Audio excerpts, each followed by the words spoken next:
Hello student, welcome है आपका successful academy channel पे।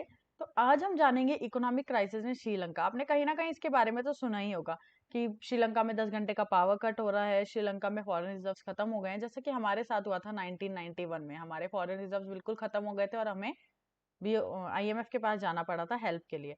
तो देखते हैं श्रीलंका में ऐसे क्यों हो रहा है। वीडियो के एंड में इस न्यूज में यूज किए गए कुछ इंपॉर्टेंट इकोनॉमिक्स टर्म्स की एक्सप्लेनेशन है, तो वीडियो को पूरा देखिएगा। अगर आपको हमारा कंटेंट पसंद आ रहा है तो आप हमें यूट्यूब पे सब्सक्राइब कर सकते हैं और इंस्टाग्राम और टेलीग्राम पे अपने जो चाहे डाउट्स पूछ सकते हैं।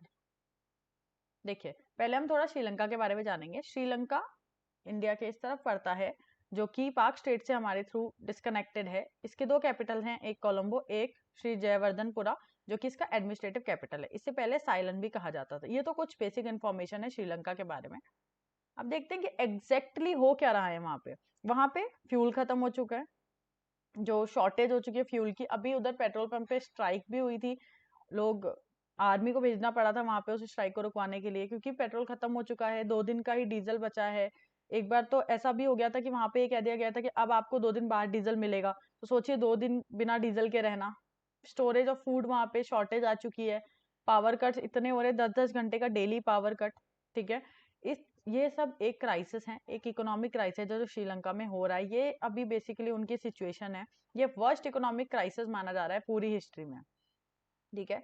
उनका जो फॉरेन एक्सचेंज रिजर्व है, फॉरेन एक्सचेंज रिजर्व होता है जो आपकी कंट्री के पास फॉरेन की करेंसी है, जिसे आप यूज करते हो पेमेंट करने के लिए अगर आप कुछ भी बाहर से इंपोर्ट करवाते हो तो। जो कि 70% ड्रॉप हो चुका है इन 2 सालों में। ठीक है। 10 घंटे का पावर कट लग रहा है। देखिए, ऐसा क्यों हो रहा है श्रीलंका में। इसके कई सारे रीजंस है। उनकी टूरिज्म सेक्टर बहुत अफेक्टेड है। ठीक है। वो क्यों है वो हम आगे जानते हैं। उनका जो है टैक्स कट्स। ठीक है। उनके टैक्स में टैक्स कट जो है वो इल टाइम्ड है, बहुत मेंटेन नहीं है, स्ट्रक्चर्ड नहीं है। उस चीजों की इकोनॉमिक स्ट्रक्चर के प्रॉब्लम्स की वजह से भी ये क्राइसिस आते हैं। ठीक है। गवर्नमेंट के फाइनेंसेस बहुत वीक हैं। इन्फ्लेशन बहुत ज्यादा है। इन्फ्लेशन मतलब महंगाई बहुत ही ज्यादा है। ट्रेड डेफिसिट है। ट्रेड डेफिसिट का मतलब वो क्या होता है कि आप कंट्री में इंपोर्ट ज्यादा करवा रहे हो और एक्सपोर्ट हो रहे हैं कम। आप बाहर कुछ नहीं बेच रहे, लेकिन आप इंपोर्ट बहुत करवा रहे हो, कंट्री में मंगवा बहुत रहे हो, और उनकी पेमेंट में आप फॉरेन रिजर्व देते हो, फॉरेन करेंसी देते हो, और वो करेंसी आपके पास खत्म होती जा रही है। इसी वजह से ट्रेड डेफिसिट है। फॉरेन करेंसी रिजर्व भी उनका बिल्कुल डाउन जा चुका है। तो ये कुछ फैक्टर्स हैं जिन्हें हम थोड़ा डिटेल में समझते हैं। देखिए, श्रीलंका के जो प्रेसिडेंट है उन्होंने अभी नेशन को कहा था कि हमारे पास जो है ट्रेड डेफिसिट है $10 billion. That's a huge amount. ठीक है।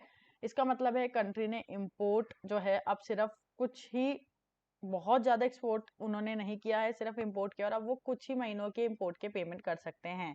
अब उनके पास फॉरेन रिजर्व्स नहीं है। ठीक है। श्रीलंका की टूरिज्म इंडस्ट्री जो है वो उसका बेसिक रीजन है, क्योंकि जीडीपी में उसका 10% था। श्रीलंका की जीडीपी में उनका 10% था टूरिज्म इंडस्ट्री का। मतलब उनकी अच्छी कमाई होती थी टूरिज्म से, जो अब खत्म हो चुका है, क्योंकि 2019 के सीरियल बॉम्ब से उसके टूरिज्म पे इम्पैक्ट पड़ा। एंड सबसे बड़ा रीजन दैट पैंडमिक, जिसकी वजह से सब कंट्रीज के टूरिज्म पे बहुत इफेक्ट पड़ा है, और श्रीलंका के भी पड़ा है। तो इस वजह से भी ये क्राइसिस राइज हो रहे हैं। फिर रीजन है इनका फॉरेन करेंसी रिजर्व। जो फॉरेन करेंसी, मान लीजिए ये आपका बैंक है कंट्री का, इसमें आपके फॉरेन करेंसी रहती है, जिसको आप यूज करते हो पेमेंट देने के लिए दूसरी कंट्री से आप जो भी इंपोर्ट करते हो। अब ये फॉरेन रिजर्व जो है ड्रॉप हो चुके हैं 70% से, जो कि एक बहुत बड़ा अमाउंट है, बहुत ही बड़ा परसेंटेज है। ठीक है। देखिए, $2.3 बिलियन थे फरवरी तक, which is fall of $779 million. इतना बड़ा फॉल आया इनके फॉरेन रिजर्व्स में, आप समझ सकते हैं। ठीक है। इनके पास अभी डेट है $4 बिलियन का, इनको डेट चुकाना है। इनके पास रिजर्व्स भी अभी नहीं बचे हैं। इनकी इकोनॉमी में बहुत ही लॉस हो चुका है। इनको फॉरेन करेंसीज नहीं है इनके पास इनफ। इनके पास इवन इतने रिजर्व्स भी नहीं है कि ये 1 महीने का इंपोर्ट चुका पाए, इंपोर्ट के पैसे चुका पाए। अब आप समझ सकते हैं, पूरी कंट्री जो इंपोर्ट पे चल रही थी, अब वो 1 महीने के इंपोर्ट का पैसा ही चुका सकती है बस। तो आगे क्या होगा। ठीक है। इसका मतलब अब फ्यूल्स, इन एसेंशियल कमोडिटीज, अब वो कुछ भी इंपोर्ट नहीं कर पाएंगे। ठीक है।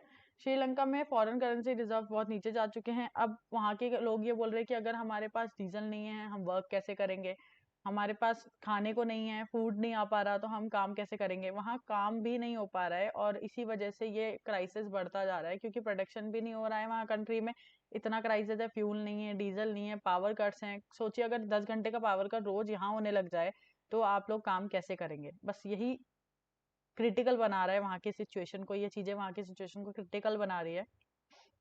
जो एफडीआई श्रीलंका में वो डॉलर 540 मिलियन से तो 2020 में कंपेयर टू 793 मिलियन इस प्रीवियस ईयर, इतना फॉल आ रखा है वहाँ पे, ठीक है। और अब देखिए इंडिया कैसे हेल्प कर रहा है। इंडिया से श्रीलंका ने हेल्प मांगी है, श्रीलंका को इंडिया हेल्प कर रहा है शुगर, मेडिसिन। ये जो क्रेडिट लाइन होती है, क्रेडिट लाइन होती है वो हम आगे समझेंगे डिटेल में कि क्रेडिट लाइन होता क्या है, उसे हमने इंक्रीज कर दिया है to buy essential commodities, rice, wheat, flour, ये सब कुछ, ठीक है। इंडिया ने इस ईयर $400 मिलियन की करेंसी स्वैप किया है। ये क्या होता है करेंसी स्वैप भी हम आगे समझेंगे इंपॉर्टेंट इकोनॉमिक टर्म्स की स्लाइड में, ठीक है। क्रेडिट लाइन को इंक्रीज करना है, करा है, करेंसी स्वैप करा है, ये हमने इंडिया ने हेल्प की है। कैसे करेंसी स्वैप क्या होता है, क्रेडिट लाइन क्या होता है, जैसे आपको समझ आएगा, आपको समझ में आएगा कि इंडिया ने क्या हेल्प करा है, ठीक है। यूनियन मिनिस्ट्री, जो यूनियन एक्सटर्नल अफेयर जयशंकर हैं, उन्होंने कहा है वेडनेसडे को कि इंडिया ओवर टाइम वर्क कर रहा है श्रीलंका को हेल्प करने के लिए इस क्राइसिस में, ठीक है। दिल्ली ने देखिए लाइन ऑफ क्रेडिट $1 बिलियन की लाइन ऑफ क्रेडिट को इंक्रीज किया है उनके लिए। लाइन ऑफ क्रेडिट को इंक्रीज करना एक बहुत ही बड़ा अच्छा काम होता है अगर हम किसी कंट्री को हेल्प करना चाह रहे हैं, तो ये हम आगे सीखेंगे कि कैसे क्रेडिट, लाइन ऑफ क्रेडिट का मतलब क्या होता है। चाइना, चाइना कैसे हेल्प कर रहा है श्रीलंका को। देखिए चाइना से श्रीलंका हमेशा से बहुत बोरो करता आ रहा है, अबाउट $5 बिलियन जो है 10% ऑफ कंट्रीज का जो एक्सटर्नल डेट होता है कंट्री का, उसको अप्रोक्स 10% जो है चाइना से बोरो कर रखा है, ठीक है, जो कि सॉवरन बॉन्ड से लिया है। Face with economic crisis now, अब इनके यहाँ इकोनॉमिक क्राइसिस हैं तो चाइना को इन्होंने कहा है कि हमारा डेट को रीस्ट्रक्चर करो। डेट रीस्ट्रक्चर का मतलब होता है कि लोन की टर्म्स एंड कंडीशन इस तरह से चेंज कर देना कि लोन चुकाना इजी हो जाए, वो होता है रिकंस्ट्रक्चर ऑफ डेट, ठीक है। ये उन्होंने हेल्प मांगा है चाइना से। जैसे ही इंडिया ने अनाउंस किया था $1 बिलियन का लाइन ऑफ क्रेडिट हम इंक्रीज करेंगे, तो चाइना के जो एम्बेसडर हैं उन्होंने जो कोलंबो की रिक्वेस्ट थी $2.5 बिलियन असिस्टेंस पैकेज की, वो कंसीडर कर ली है। इन्होंने $1.5 बिलियन इसमें क्रेडिट लाइन है और $1 बिलियन का लोन है, अप्रॉक्स $2.5 बिलियन की इनको हेल्प मिली है चाइना से, ठीक है। चाइना जो है वो पुश कर रहा है श्रीलंका को कि वो इमिडिएटली कंक्लूड कर दे China Sri Lanka FTA, free trade agreement conclude कर दे, जल्दी जल्दी चाइना कर रहा है इस चीज में, ठीक है। और चाइना ने जो स्मॉल एंड मीडियम प्रोजेक्ट, जो भी प्रोजेक्ट श्रीलंका में हो रहे थे उनको भी स्पीड अप कर दिया है। इसने इवन 2000 टन ऑफ राइस भी गिफ्ट किया है श्रीलंका को, ठीक है। अब देखिए कुछ इकोनॉमिक टर्म समझते हैं जो हम इतनी देर से यूज कर रही थी कि इंडिया ने इतना मिलियन करेंसी स्वैप किया है और क्रेडिट ऑफ लाइन इंक्रीज किया है, सब क्या होता है। करेंसी स्वैप का मतलब होता है कि मान लीजिए दो पार्टी, ये यूएसए है, ये इंडिया है। यूएसए ने $100 मिलियन इंडिया को लोन दिया। अब इंडिया को क्या करना पड़ेगा, इंडिया को जब चुकाने का टाइम आएगा तो सबसे पहली बात इंडिया को रुपी में चुकाना है, अपनी खुद की करेंसी में चुकाना है। दूसरा, एक्सचेंज रेट जो होगी, मान लीजिए आज $1 है, ठीक है। अब मान लीजिए कल को जब लोन चुकाने की बारी आई तो 75 हो गया एक्सचेंज रेट, अब क्या होगा, इंडिया को तो नुकसान हो गया। तो इससे क्या होता है कि यहाँ पे फिक्स कर दिया जाता है कि आपको इतनी ही एक्सचेंज रेट पे चुकाना है, कोई दिक्कत नहीं है, बाद में बढ़े या घटे हमें कोई फर्क नहीं पड़ेगा। तो ये तो फायदा है कि आपको पता है कि अब आपको इतने टाइम बाद इतना लोन चुकाना है एग्जैक्ट, तो आप अपने फॉरेन रिजर्व सेव रखोगे, खत्म भी होंगे तो आप इतना सेव रखोगे कि हमें इसको चुकाना है। ये बहुत ही फायदा होता है, ये होता है करेंसी स्वैप, ठीक है। करेंसी स्वैप से आप मार्केट फ्लक्चुएशन से बच जाते हैं, आपको एक्सचेंज रेट फ्लक्चुएशन से आप बच जाते हैं, आपको अपनी करेंसी पे चुकाना है, इसीलिए इंडिया ने लोन दिया है, करेंसी स्वैप किया है श्रीलंका के साथ, श्रीलंका को लोन दिया है, अब उसको उसी की करेंसी में चुकाना है और फिक्स एक्सचेंज रेट पे, ठीक है। ये होता है करेंसी स्वैप। फिर बात आती है line of credit. Line of credit वो लाइन है जो एक, मान लीजिए दो कंट्री है, उन्होंने डील किया, हमने इतना लाइन ऑफ क्रेडिट दिया, आप इस लाइन तक, इस फिक्स एक स्टेज तक आप लोन ले सकते हैं, आपको जितना यूज करना है पैसा उतना यूज करें, उतने पे ही इंटरेस्ट दें, उसे रीपे करें और नया ले।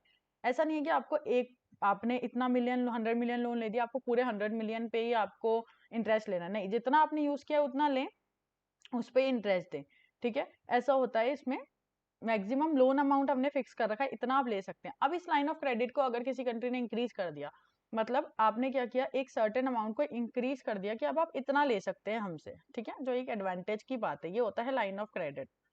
आई होप आपको वीडियो पसंद आया होगा, और अगर आपको वीडियो पसंद आया और आप श्रीलंकन क्राइसिस को समझ चुके हैं तो आप प्लीज इस वीडियो को शेयर करें और हमें सब्सक्राइब करें। Thank you.